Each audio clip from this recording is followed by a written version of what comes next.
اعوذ باللہ من الشیطان الرجیم بسم اللہ الرحمن الرحیم۔ اپنے اخلاق کو پھول جیسا بنا لو اور کچھ نہیں تو پاس بیٹھنے والا خوشبو تو حاصل کرے۔ شیخ سعدی رحمۃ اللہ علیہ۔ کسی دوسرے کی خاطر اپنی خوشیاں قربان کر دینا بھی انسانیت کے معراج ہے۔ خیال کا پاکیزہ ہونا روح کی پاکیزگی کو ظاہر کرتا ہے۔ اچھی زندگی اچھی صورت سے نہیں، نیت سے ملتی ہے۔ صبر کرنا اور قدر کرنا نصیب والوں کے حصے میں ہی آتا ہے۔ تمہارا صبر کامیابی عطا کرتا ہے۔ حضرت علی رضی اللہ عنہ۔ رسول اللہ صلی اللہ علیہ وسلم نے ارشاد فرمایا، نیکی انسان کی عمر کو زیادہ کرتی ہے۔ رسول اللہ صلی اللہ علیہ وسلم نے ارشاد فرمایا، کلونجی میں موت کے علاوہ ہر بیماری کی شفا ہے۔ نبی کریم صلی اللہ علیہ وسلم نے ارشاد فرمایا، ذکر الہی سے بہتر کوئی صدقہ نہیں۔ فرمان مصطفیٰ صلی اللہ علیہ وآلہ وسلم، جس بندے کے پاؤں راہ خدا عز و جل میں گرد آلود ہوئے، انہیں جہنم کی آگ نہ چھوئے گی۔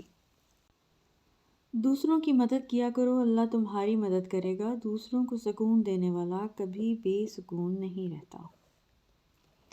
سارے دکھ 3 لفظوں پر آ کر ختم، اللہ ہے نا۔ صبر کرنے والوں کا مقدمہ اللہ خود لڑتا ہے۔ خدا کے انصاف کی چکی دھیمی ضرور ہے پر پیستی بہت باریک ہے۔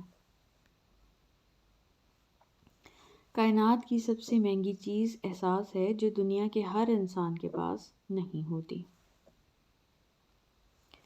بہت عجیب دنیا ہے، یہاں جھوٹ نہیں، سچ بولنے سے رشتے ٹوٹ جاتے ہیں۔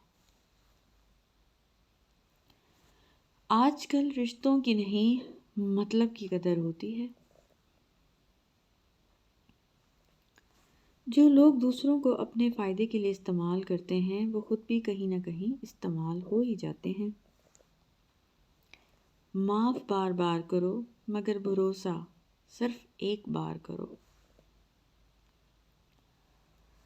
خاک ہوں کچھ بھی نہیں ہوں میں، جس نے جو سمجھا بس وہی ہوں میں۔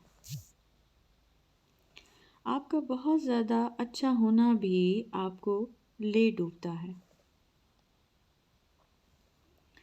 جن کے ساتھ زندگی گزارنی ہو ان میں نقص نہیں تلاش کیے جاتے۔ رشتوں کو سنبھالتے سنبھالتے تھکاوٹ سی ہونے لگی ہے، روز کوئی نہ کوئی ناراض ہو جاتا ہے۔ عجیب طرح سے زندگی گزر رہی ہے، سوچا کچھ، کیا کچھ، ہوا کچھ اور ملا کچھ۔ دوست وہ ہے جو دوست کا ہاتھ اس کی پریشانی اور تنگی میں پکڑتا ہے۔ شیخ سعدی رحمۃ اللہ علیہ۔ لوگوں سے حسد کرنا چھوڑ دیں، عزتیں اللہ دیتا ہے، انسان نہیں۔ زندگی برف کی طرح ہے، نیک کاموں میں گزار دو ورنہ پگھل تو رہی ہے، ختم بھی ہو جائے گی۔ حضرت علی رضی اللہ عنہ نے فرمایا، مشکلات ہمیشہ بہترین لوگوں کے حصے میں آتی ہیں کیونکہ اس کو بہترین طریقے سے انجام دینے کا صلاحیت رکھتے ہیں۔ حضرت علی رضی اللہ عنہ نے فرمایا، سب سے زیادہ قابل نفرت وہ شخص ہے جو لوگوں میں عیب تلاش کرتا ہے۔ حضرت علی رضی اللہ عنہ نے فرمایا، ایک دوسرے سے بغض نہ رکھو کیونکہ یہ خیر و برکت کے زوال کا باعث ہے۔ انسان کے جسم کا سب سے خوبصورت حصہ دل ہوتا ہے، اگر دل ہی صاف نہ ہو تو حسین چہرے کا کوئی فائدہ نہیں۔ حضرت علی رضی اللہ عنہ نے فرمایا، پریشانیاں حالات سے نہیں خیالات سے پیدا ہوتی ہیں۔ مولا علی علیہ السلام نے فرمایا، اللہ پرانی دوستی کے جاری رکھنے کو پسند فرماتے ہیں۔ احسان بد زبانوں کی زبان بند کر دیتا ہے، فرمان مولا علی علیہ السلام۔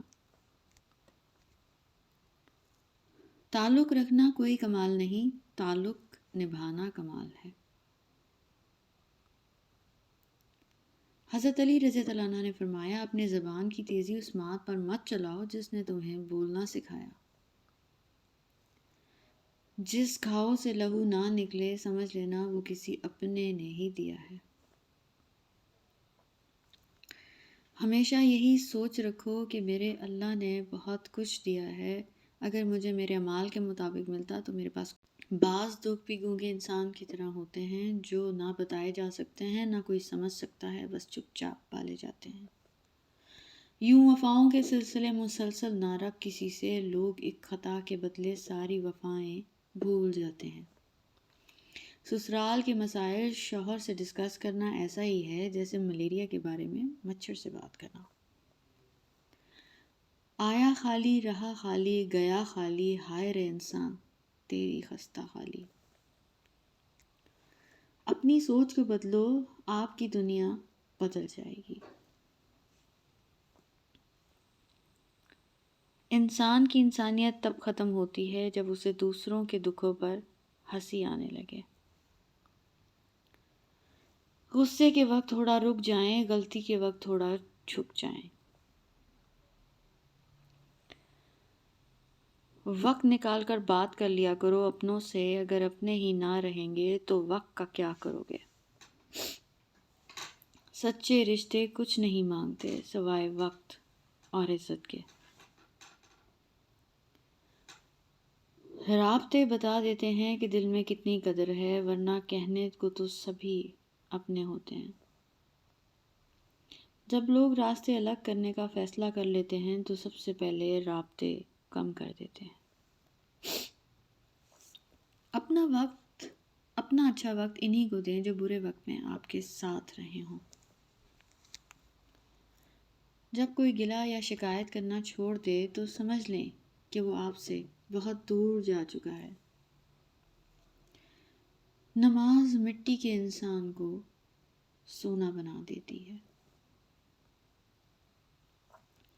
وضو سے شکل، قرآن سے عقل اور نماز سے نسل پاک ہوتی ہے۔ حضرت علی رضی اللہ عنہ نے فرمایا وضو نوجوانوں کی طرح کرو، نماز بوڑھوں کی طرح پڑھو اور دعا بچوں کی طرح مانگو۔